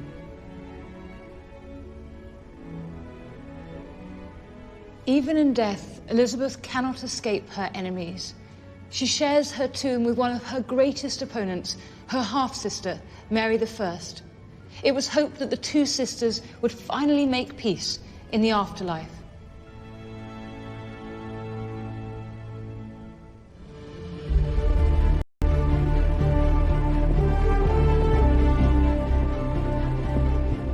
Elizabeth was a truly magnificent queen, and her greatest skill was survival. Family members, lovers, popes and kings all tried to crush her. All of them failed. She will pay for this. I myself will be your general, your judge. Just like Elizabeth, England had survived. Coups, plots and armadas had come and gone. None of them had managed to break her people. That's why we look back to her reign as a golden age, the birth of a truly great nation.